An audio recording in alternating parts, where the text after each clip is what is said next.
applications. And we are kind of taking our example, rather, is it our example in this case? We are going to be just looking at Flutter as a tool example that we are going to be using.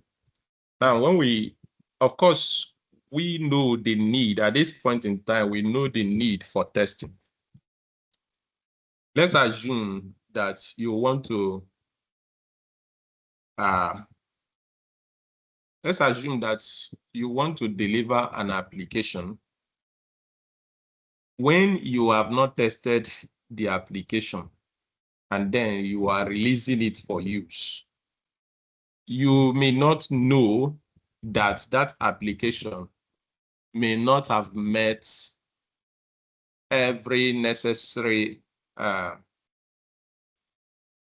policy protocol like data privacy. And then when somebody uses that application and there is a data leak, excuse me, you will be called into account. You'll be called into account. And there will be a distrust in your company, okay? And it may lead to financial loss, because when individuals will begin to sue your company, we'll understand what it means not to breach protocol, not to breach people's privacy. So that's why, one of the reasons why it is necessary to test and deploy mobile applications, because many lives are depending on what you are sending out. Okay, and resources are involved. Let's assume you did not test. I think I've made mention of something like this in the class, that you developed a fintech application and you did not test to be sure that all the data types are working properly, and that maybe the price variables are restricted to 2 decimal places, for instance. Now, if you don't do that and then your price variable is saying something like 200 naira 0.555555, and then you did not restrict it to 2 decimal places, it means that those little additions and little decimal places behind the mean amount is going to trigger a lot of errors. And you may not notice it at the beginning, but when 10 Kobo multiplies into 1 million transactions, you will understand what you have done. Okay, so there is need for testing and debugging a mobile application. Testing involves verifying that an application performs according to its requirements, while debugging involves identifying, analyzing, and fixing errors when they occur. So it's a kind of debugging comes like from the aftermath of your system release. And as you are going through it, you identify this is what you have tested, or this is the output. So debugging is kind of responding to a test result, okay? While testing involves verifying that an application performs according to its requirements, debugging now involves identifying how that testing was done, analyzing if there were errors, and analyzing the errors and then fixing those errors. So in modern mobile development frameworks such as Flutter, developers have access to powerful testing and debugging tools that help them to create reliable and quality applications. So in this lecture, we are basically going to be looking at the importance of testing in mobile application, different testing approaches that are available in Flutter, debugging techniques, and practical methods for writing tests. Okay, these are the things that we're going to be looking at. Why is testing important? Why is it important? Number one, to ensure that the components of the system function correctly. It verifies that every feature works according to what you have in your requirements document. Okay, that's one of the reasons why you need to test. So without testing, developers may unknowingly release applications that contain functional defects. Okay, so for you not to do that, you need to test every bit of your application. You can do test as you go, as maybe most expedient for you, and then at the end you do the total and overall system tests. Now you also test in order to ensure that user experience is improved. Okay, users expect mobile applications to be fast, responsive, and reliable. And there is also the need for ease of use. For instance, if you are developing a system for some categories of users, you also need to know who they are, need to know who your audience are. If you are developing systems for the handicapped, you need to also engineer the system in such a way that they will find it less stressful to use. So it will help you to identify and remove such issues that can bring about rancor, disorder, disorderly operation of the system. Okay, so secondly, it is important in order to ensure or improve user experience. It is good for you to test your system to reduce the cost of maintenance. Okay, if you don't test your systems very well, then you'll be going back and forth, making some maintenances that you could have boycotted during the time of development.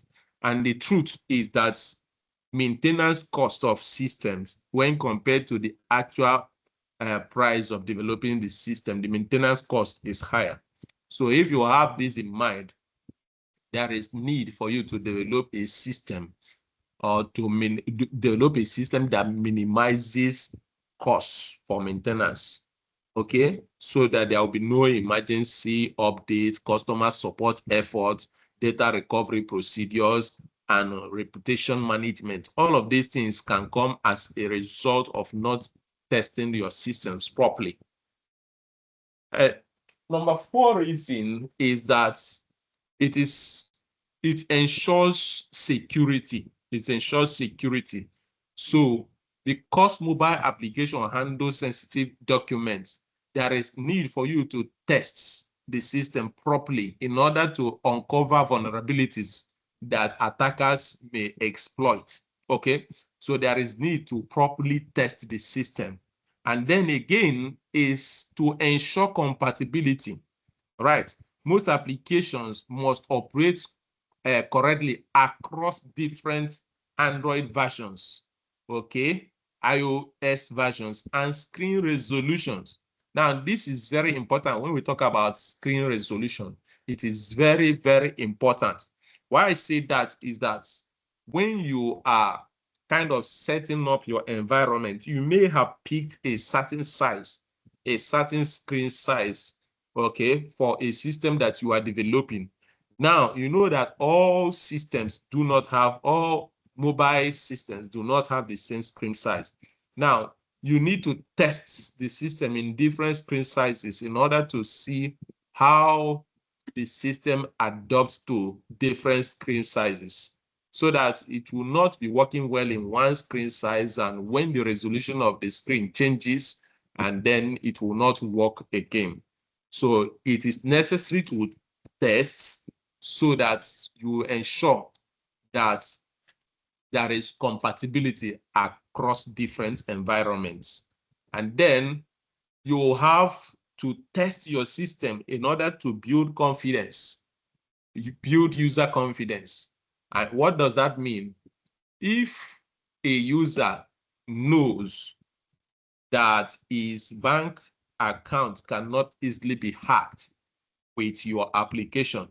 You will develop confidence in that application and may even be the person that will tell others, right, that it kind of motivate others to also download the application. So when you test your system very well, your users, your customers will be the people that will go about advertising that particular system. Now, types of testing, you have come across this and we've mentioned it over time. Flutter supports multiple levels of system testing, and each of them will focus on an aspect or a functionality of the system. So we have the unit testing, we have the widget testing, and then we have the integration testing. And what is widget testing? Sorry, unit testing. In unit testing, this particular one focuses on an individual unit of a code independently. The units, and that unit can be a function, a method, or a class. Now you can still remember the difference between a function and a method. That a function is a standalone code block that performs a specific action, while a method is a code block that performs a specific task inside of a class. Okay, and then you know what a class is, a blueprint for developing the system objects. So the objective of unit testing is actually to verify that that particular component works on its own in isolation. It's working in isolation on its own. We want to be sure that if there's any error in this particular application, it's not emanating from this particular function or method or class call, and so on and so forth. So a unit test verifies whether the function produces the expected output when put in operation. Okay. Now, if we kind of check this particular function now, you know, we are now saying that this function is going to return a type double. Now, the name of the function is calculate total. And what is it calculating? The price and the quantity. Okay. And it is going to return the product of the price and quantity. So if we say that the price is 20 naira and the quantity is going to be 10, it means now that 20 naira times 10 is going to be what? 200. So this function, calculate total, is going to return 200. So if we see an example here, when you call this function, you're only calling the name of the function and the parameters. So this is the price variable and this is the number. So 100 times 5 is going to give us 500. So if we run a test on this and the output is this, okay, it gives us the understanding that it is actually working. Okay, so the test checks whether the function behaves correctly. So it enhances fast execution. It helps to detect bugs. It encourages modular design and simplifies maintenance of the application. That is unit testing. Now let's look at widget testing. Flutter applications are built using widgets. Okay, so and you see widgets inside widgets, and the arrangement of widgets, whether it is in column, that is here in columns, or whether it is in rows. So unlike unit testing, what the widget testing does is to examine the user interface. For example, if you have a login page that contains the username field, password field, and the login button, the widget testing verifies that this thing is not appearing in row form. Okay, because perhaps you want it to appear in column form. So for instance, maybe your application is like this, and then the username field is like this, the password is like this, and the button is like this. So when you are testing the widget, you are ensuring that it is appearing like this, instead of appearing like username, password, button, maybe having a scattered approach. Now, if this is what your design is in your conception stage, there is nothing problematic about it. But you test widgets to ensure that the widgets appear as you designed. You test the test fields to ensure that they are accepting user inputs. And you also test the navigation to ensure that they are working correctly. You need to verify that these things are working. And that's actually widget testing. Then the next testing is the integration. And when we talk about integration, we're talking about different components that you have built on this. Okay. Let's take, for instance, you are developing an online shopping application, and there are other components that you want, like user login, user searches to a product, user adds item to cart, user completes the payments, order confirmation, and so on and so forth. You are, first of all, checking whether the flow is in correct order. So that's integration testing. All these things are put together, but are they flowing in the same order, in the correct order? That's number one thing you are checking. Number two is that the values that they produce, the computations that are inside of each of the files or whatever, are they working correctly? Those are integration testing, because maybe a function is supposed to be an input to another function. That coupling, was it properly done? Because if it doesn't happen in a good manner, the output of the system may still be bad, even though the even though the individual units may be functioning properly. So that is integration testing. That's integration testing. So we have mentioned 3 testing approaches. Number 1 is unit testing. Number 2 is widget testing. Number 3 is integration testing. Okay, this testing is necessary. I mean the integration testing, because it helps us now to mimic the real world usage of the application, helps us to detect interaction errors, like I've mentioned, to make sure that there's a seamless coupling between the components, and it helps us to improve the application reliability if we got to know that this is working as expected. Right. Now, there are debugging techniques and tools. Debugging techniques and tools in Flutter.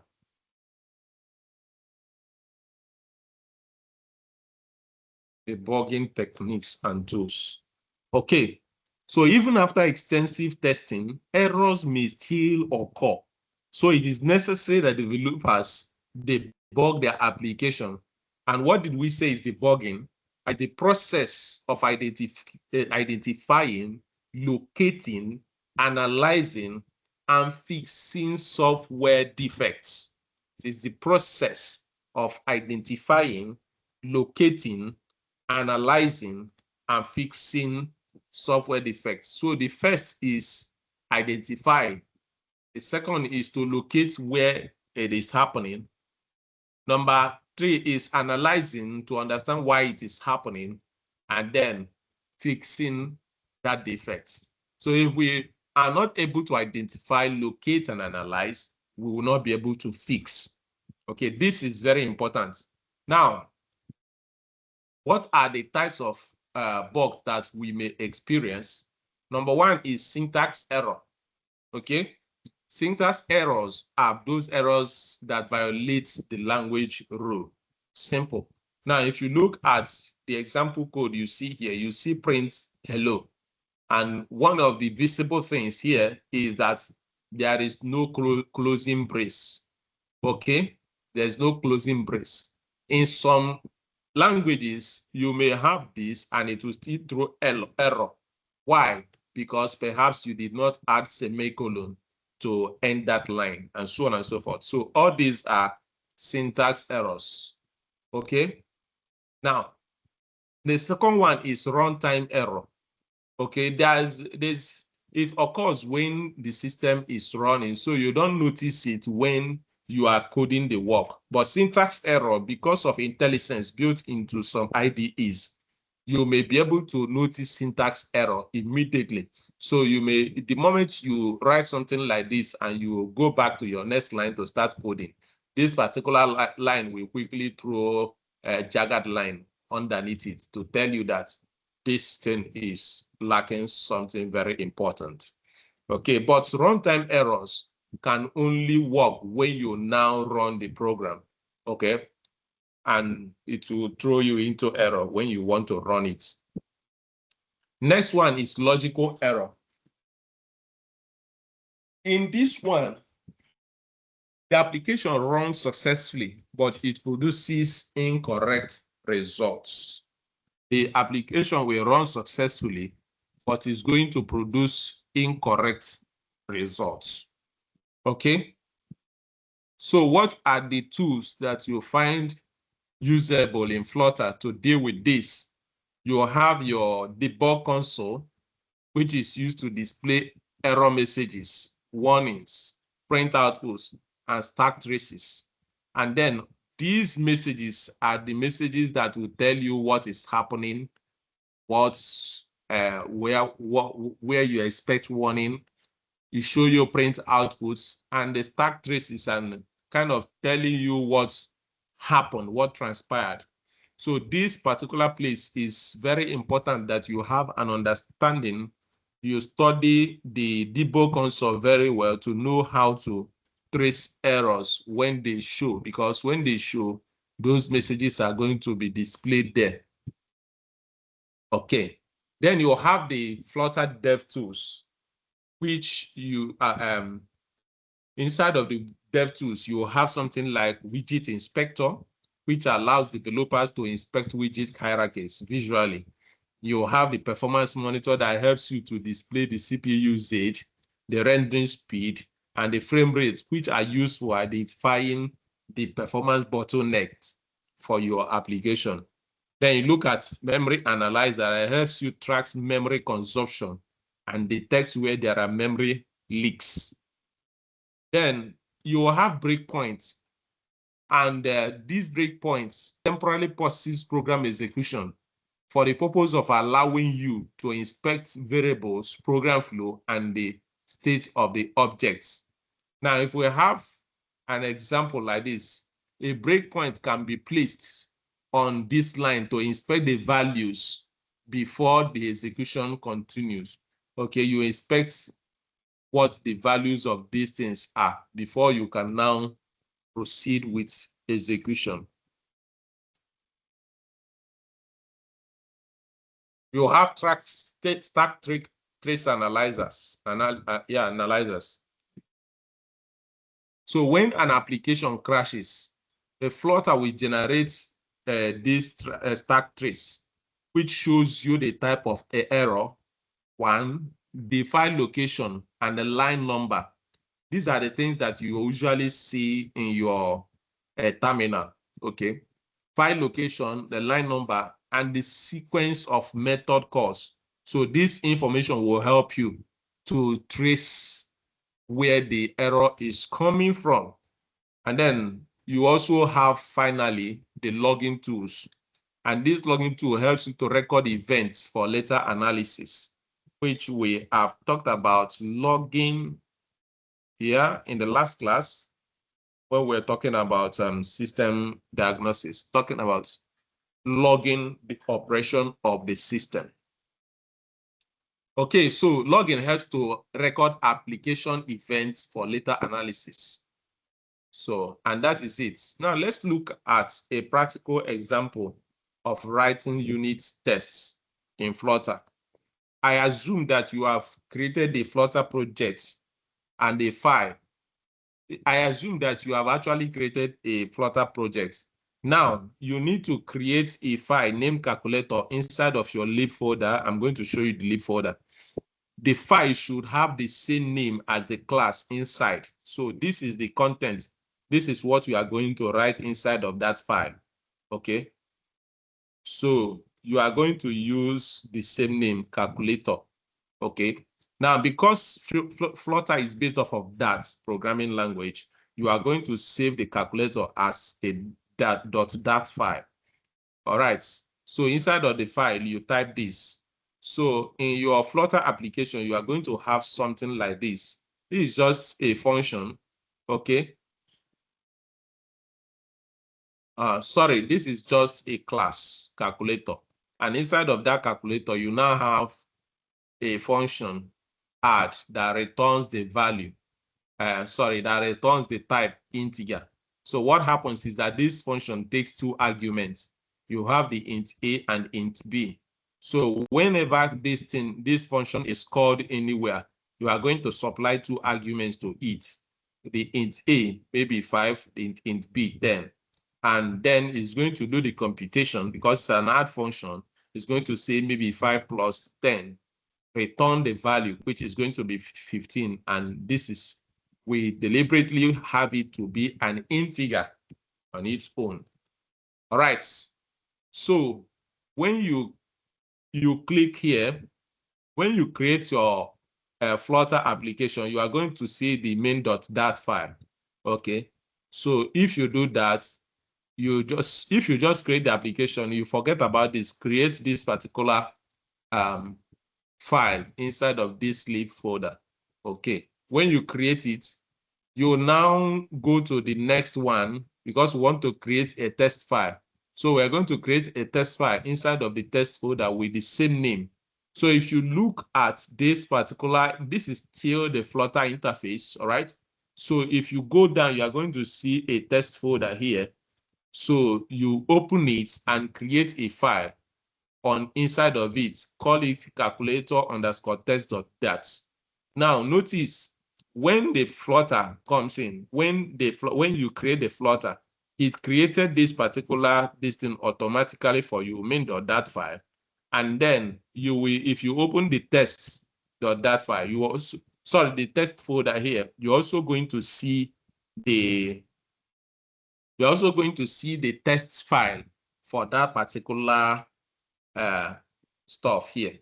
Okay, so that is it. Now inside of this place, we import this. Okay, we are here inside, and then we import the calculator file, which is this. And because there is no other folder, it is coming from this library folder, which seems like the default here. You are just going to say import package : first project.